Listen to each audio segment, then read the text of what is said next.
I was helping my 6-year-old daughter with her homework when I couldn't remember how to spell elephant, E-L. My mind went completely blank. I'd been an English teacher for 14 years. That's when I knew the brain tumor was stealing more than just my health.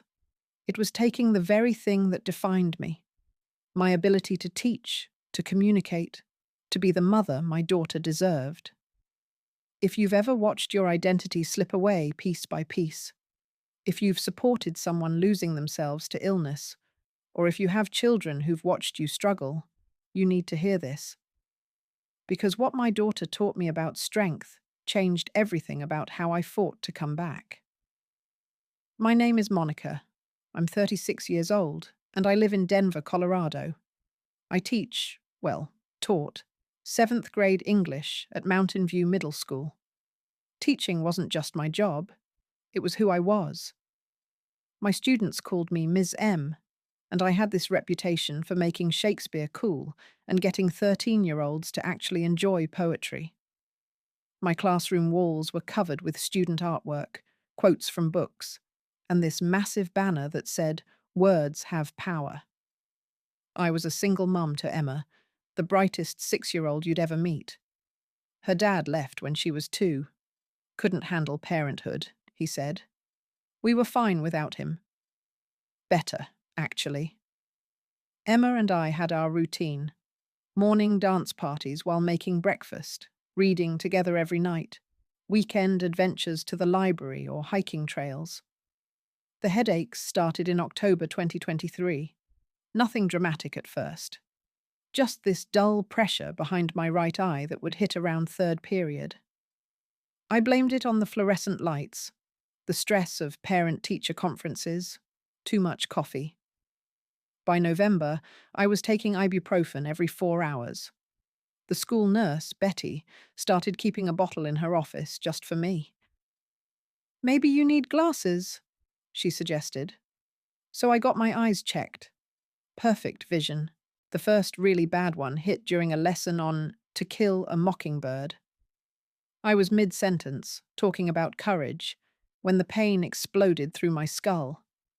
I gripped the desk, trying not to let the kids see. But 7th graders see everything. "Ms. M, you okay?" asked Tyler, this tough kid who never showed concern for anyone. "Just a headache," I managed. "Let's continue." But I'd lost the thread of what I was saying. For 30 seconds, I stood there, staring at my lesson plan like it was written in a foreign language. The words swam on the page.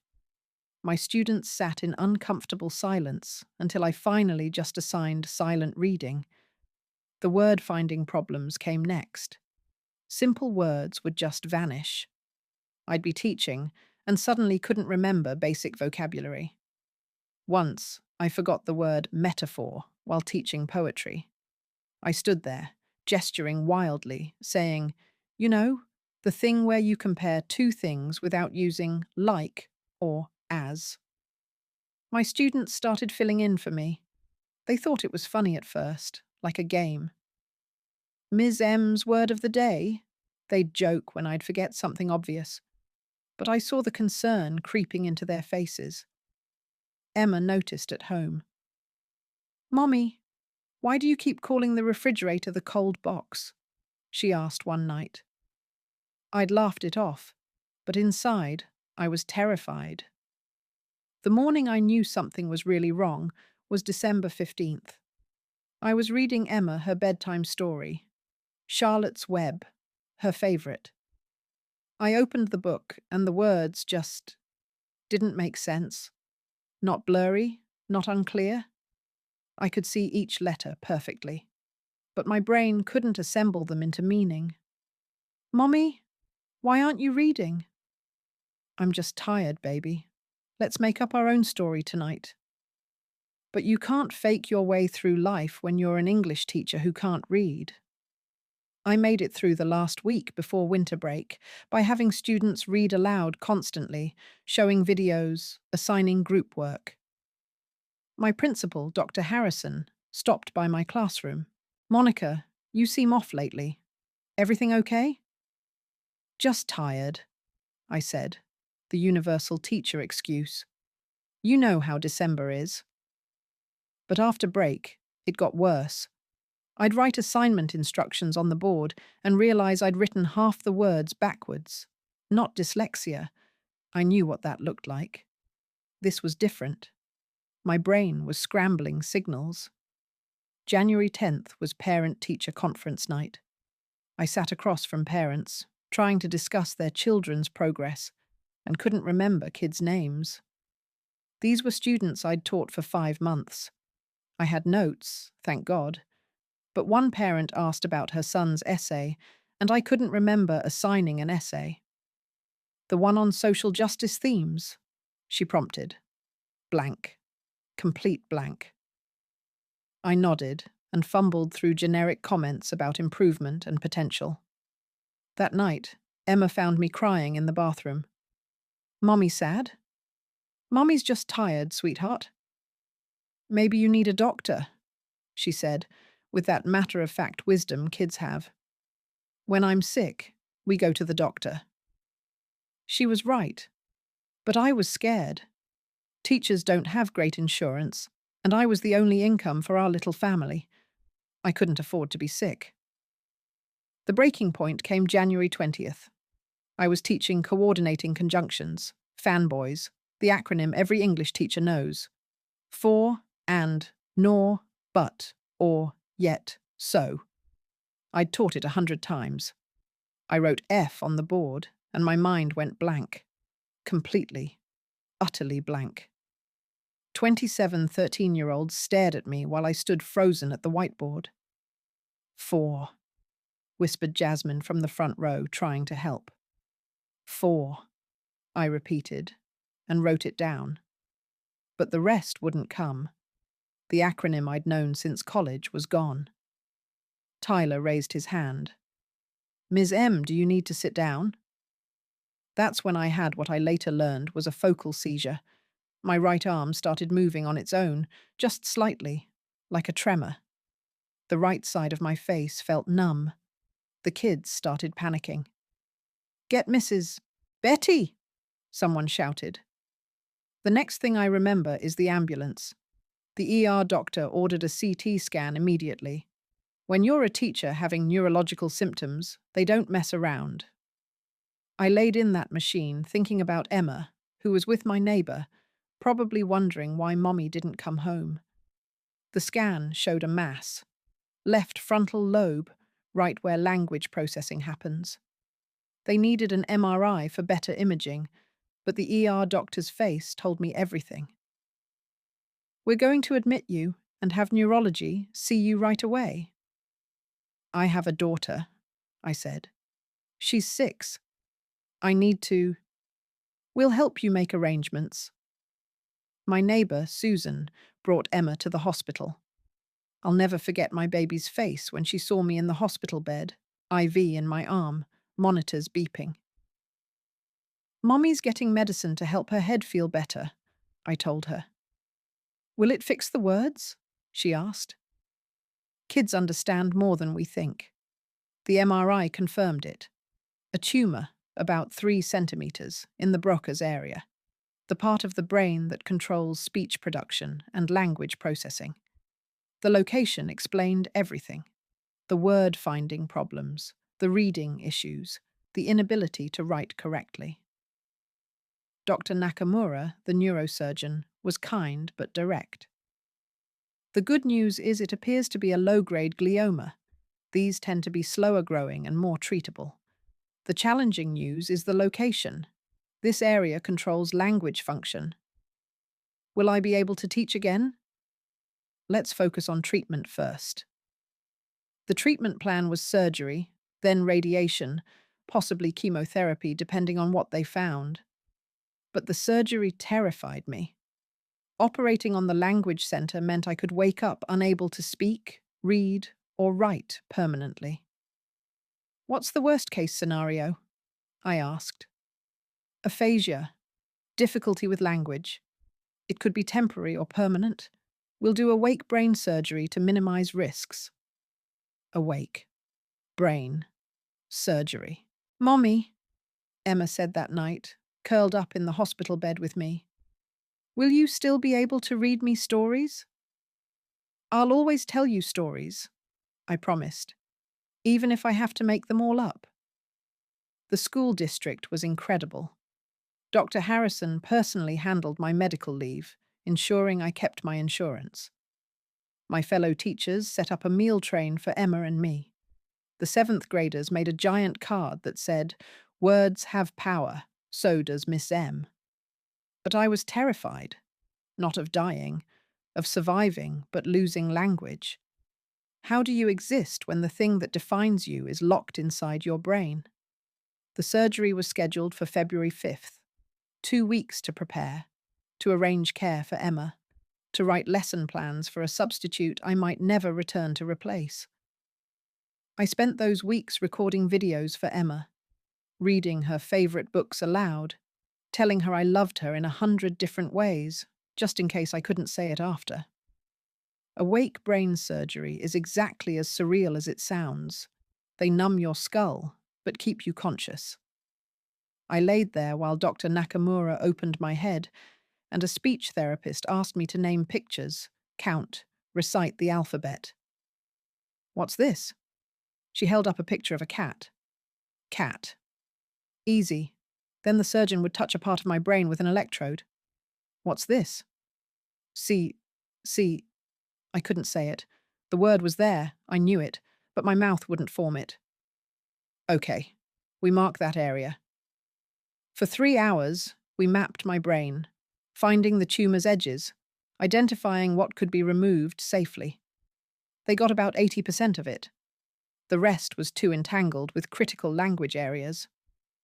I woke up able to speak, but everything was harder. Words came slowly. Reading felt like climbing a mountain. Writing was nearly impossible. My hand knew the motions, but my brain couldn't tell it what to write. Emma visited that evening. Hi, Mommy. Hi. Sweet. I wanted to say sweetie, sweetheart, baby. The words wouldn't come. Girl? She climbed into bed with me. It's okay, Mommy. We'll practice. And we did. Emma, 6 years old, became my speech therapist. She'd hold up pictures from her books. What's this? Tall. Tree. Good job. What colour? Graw. Green wouldn't come. That's okay. We'll try again later. The formal speech therapy started immediately. 3 times a day, I'd work with therapists on finding words, forming sentences, reading simple texts. It was exhausting and humiliating. I'd gone from teaching Shakespeare to struggling with C-spot run. Radiation started 3 weeks post-surgery. Every weekday for 6 weeks. The fatigue was crushing, and it made the aphasia worse.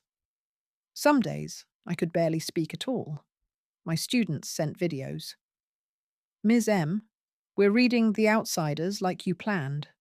Tyler actually cried at the end, but don't tell him I told you. We miss you, Ms. M. Words have power, remember? But I couldn't remember. Some days, I couldn't even remember the names of common objects. I'd point at things, frustrated, while Emma patiently provided words. Fork, Mommy. That's a fork?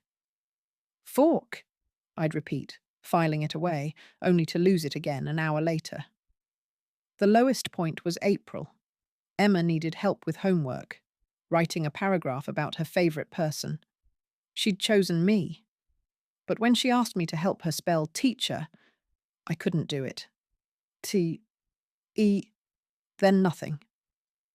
It's okay, Mommy, she said, pulling out her tablet. I'll ask Google. My 6-year-old had to ask Google because her English teacher mother couldn't spell teacher. That night, after Emma was asleep, I sat with a first-grade workbook, teaching myself to read again. Cat, dog, run, jump. Words I'd taught struggling students, now struggling with them myself. But Emma never gave up on me. Every night, she'd teach me something. She'd make flashcards with crayons, create silly songs to remember words, celebrate when I got through a whole sentence without stumbling. Mommy's brain is just learning differently now, she announced one day. Like how Marcus in my class needs special glasses to read. Mommy needs special time to find words. By May, the radiation was finished. The tumor had shrunk, though some remained. Stable, Dr. Nakamura called it. We'll monitor with MRIs every 3 months. The aphasia was improving slowly. I could speak in full sentences most days, though I still lost words when tired. Reading was getting easier. I'd graduated from picture books to middle-grade novels.